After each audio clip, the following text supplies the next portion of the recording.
Hello students, welcome to the class of English Literature. Today I am going to continue with the explanation from page 60 onwards. In this page you will find that Antonio and Sebastian, they are conversing, and in their conversation they are betting on who would speak first, either the old Gonzalo or the youngster, that is Adrian. So which of he or Adrian, for a good wager, first begins to crow? The bet is that which of the two, either Gonzalo or Adrian, who is the one who is going to speak? So Sebastian says old cock will speak, Gonzalo will speak first, and Adrian says the cockerel will speak. That means he makes a reference that Adrian will speak. Then Sebastian says done. Done means the challenge is accepted. A laughter, a match. So Antonio gives a good laugh and then begins the match. Though this island seems to be desert, haha, so you are paid. So and Adrian says that this island seems to be a deserted island, means isolated island. And then instead of giving the response to the island being a deserted one, Sebastian is saying that you have won the bet. Adrian, uninhabitable and almost inaccessible. So he says that yes, without habitants, the island is without habitants and almost out of humanity's reach. Yet, how could not miss it? He could not miss it. It must needs be of subtle, tender, and delicate temperance. Temperance was a delicate bench. So it's being told here, Adrian, what is he saying? That this island must be of a pleasant moderation, delicate moderation. Then temperance was a delicate bench. So it's told over here that Antonio believes that as a name, moderation is used here as a temperance, or moderation is used here as a name, and it is being told that it was the name of a delicate wench. Wench means lady. Then Sebastian says, and a subtle, as he most learnedly delivered, the air breathes upon us here most sweetly, and if it had lungs and rotten ones, or as it were perfumed by a fen. So Sebastian is saying here about that subtleness, craftiness, and he was most learnedly delivered. Most learnedly delivered means in a very scholarly manner he described it. And then Adrian, what is he saying? Air breathes upon us here most sweetly. That means the fragrance of the air, the perfume of the air is sweet enough. And Sebastian then says, as if it had lungs and rotten ones. So as if it came from the rotten lungs. Adrian says that the air is the sweet perfume. Okay, but he says that it appears as if the air has been breathed out from the rotten lungs. Antonio, or as to a perfumed by a fen. Now it's being told fen is nothing but the marshy soil. So it is being said, Antonio says that it appears as if the the air smells like the smell of the marshy soil. Here is everything advantageous to life. This is the opinion of Gonzalo. Everything is advantageous. Whatever is necessary to life, all that is present there. True save means to live. Of what? Of that there is none a little. How lush and lusty the grass looks, how green. The ground indeed is tawny, with an eye of green in it. He misses not much. Now, in these lines, it is being told that as far as the means of living is concerned, as far as the means of living is concerned, Sebastian says that there is the means of living, there is none or very little. As far as the means of living is concerned, there is none or very little. Then Gonzalo says here about the grass. He is making a reference here about the grass, and then he says that how green it is. Antonio gives a response to it that the ground indeed is tawny. Tawny means yellowish brown. So the ground indeed looks yellowish brown with a touch of green in it. He misses not much. No, he doth but mistake the truth totally.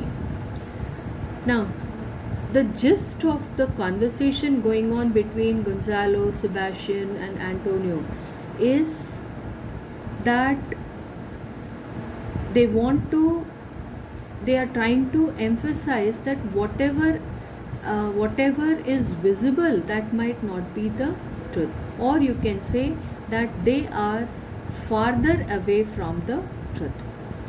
But the rarity of it is, which is indeed almost beyond credit. So it's being told something that is exceptional. It is almost incredible. Okay, so he makes a reference to the quality being incredible.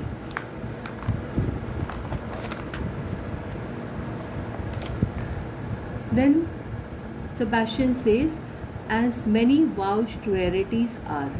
Vouched rarities means there are many rare things which people swear to have seen, that our garments being, as they were, drenched in the sea, hold, notwithstanding their freshness and glosses, being rather new dyed than stained with salt water. Now here it is being told, Sebastian is making a reference to certain rare things, and Gonzalo gives the opinion what is rare, that is the garments which is being soaked in the sea water. That is something rare. Okay, notwithstanding their freshness and glosses. So it is being told that in spite of the garments or the clothes being soaked in the sea water, they are able to retain their freshness and the shine. They appear as if they have been recently dyed. Recently they have been dyed than soaked in salt water. If but one of his pockets could speak, would it say he lies? Now question he is asking, if the pocket of the clothes could speak, will that pocket say that he is telling lies, A, or very falsely pocket up his report? So there are two options, either the truth will be revealed or the truth will hide the false. Methinks our garments are now as fresh as when we put them on first in Africa, at the marriage of the king's fair daughter Claribel to the king of Tunis. Okay, so what Gonzalo is saying, he is describing the garments. How do the garments appear? They appear to be new. They appear to be new, as if they had worn it for the first time in the marriage of Claribel. It was a sweet marriage, and we prosper well in our return. Tunis was never graced before with such a paragon to their queen. Now it's being told here about Tunis. Now what is told here about Tunis? That before Tunis was never blessed with such a beautiful queen. So Claribel is referred here as the beautiful queen who is considered to be the blessing for Tunis. Then Gonzalo says, not since widow Dido's time. Now, you have to keep in mind the reference. Till now we have seen that Claribel, King Alonso's daughter's beauty is being described. Now when the Dido's word is used here, you just have to keep in mind that this lady, there are in this play you will come across various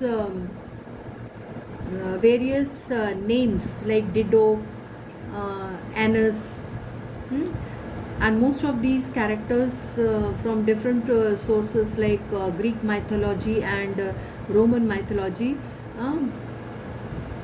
they are being taken from there.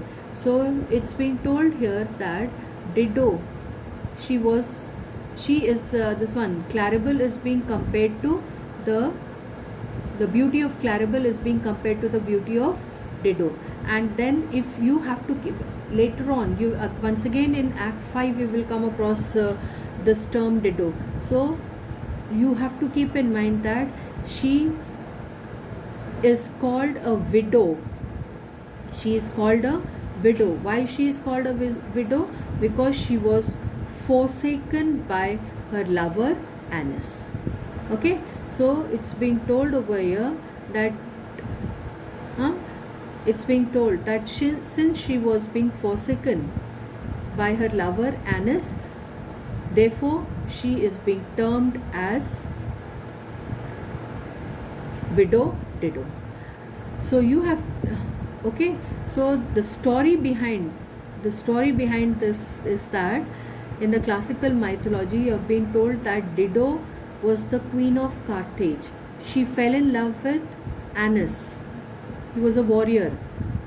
Okay, and then Annis left the island which he was visiting in the course of his voyage, and Dido, she felt heartbroken, because of which she committed suicide by burning herself to death. So she is symbolized here for hopeless passion. She is symbolized here for hopeless passion. So this is what is the story related to Dido. And here the idea which is being brought is to compare Claribel, the king of